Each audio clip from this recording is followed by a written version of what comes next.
The novelty of coming back to school has worn off. As the freshness of school fades, students start to act differently. Maybe you've noticed that they aren't as excited to come to school anymore. They groan when you give them an assignment or even ask them to write their name. Their attitude just isn't what it used to be.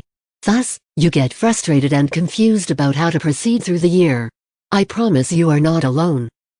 Bad attitudes can become a slippery slope. It can affect behaviors, class engagement, end-of-year testing scores, and more. The goal is for the students to continue acting like they were during the first few days of school. We want the student to come excited for class and remain engaged all year long. This may seem like an impossible task, especially if you teach in a secondary school, but it is entirely possible. This article is the first of 3 explaining how to get that first day of school attitude back. We could start playing the blame game on the students, parents, time, or even COVID-19 for the attitude changes. They all play a factor, but the only thing we should focus on ourselves as a teacher. We could be the only ones that can change the students' attitude towards school and learning. We cannot force children to change their behaviors, so we will have to change our teaching and procedures instead.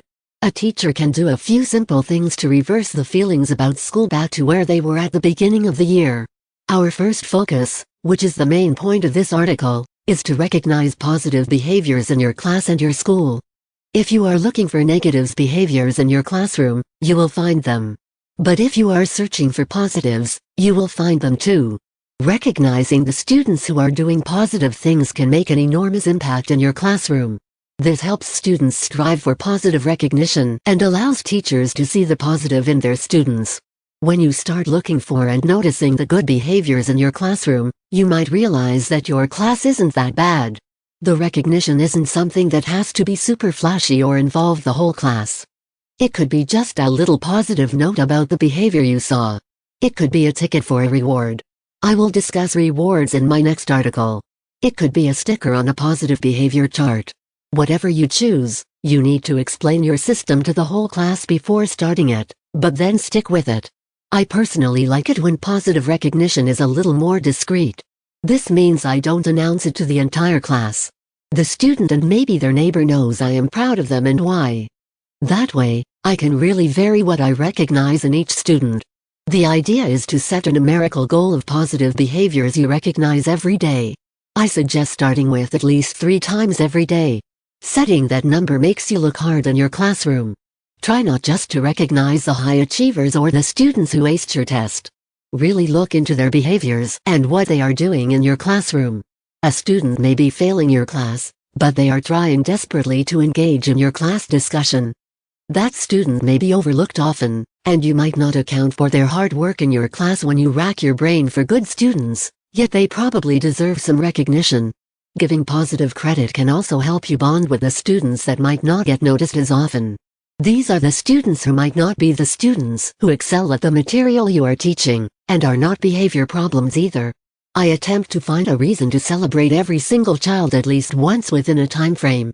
An elementary school teacher may get through all of their students in less than a week. It will take longer for secondary teachers understandably, so try aiming for 2 to 3 months. But what about that student? You know who I'm talking about. The students who is usually an absolute terror in your room. How do you recognize the student who has the worst behavior? This is the student that needs positive recognition the most. Many of those students crave any attention they can get, and negative attention is usually the fastest and easiest. Showing these students that they can get positive recognition will eventually change their behavior. Find something, anything, to recognize them for. It might be something small, but it will get the ball rolling. You could recognize them for working well with a partner, turning their assignment in, coming prepared with their supplies, changing their behavior, etc. It'll become easier the more you look and do it. The positive recognition you give your students can be for academics, behavior, or anything else you can imagine. You can reward students for going the extra mile by helping another student understand the material or staying after to help tidy up. Also, don't be afraid to find these rewards for students you see in the halls, even if you do not have them in your classroom. After doing this for a while, you might notice that the student behavior shifts, because they want positive recognition, instead of the negative. That's the first step towards the goal. Changing the attitude of your class is not going to happen overnight. It probably took several weeks for this attitude trend to occur, so it may take a while to shift. However, with persistence, this can have a meaningful change to your classroom that will have a lasting impact on your school year.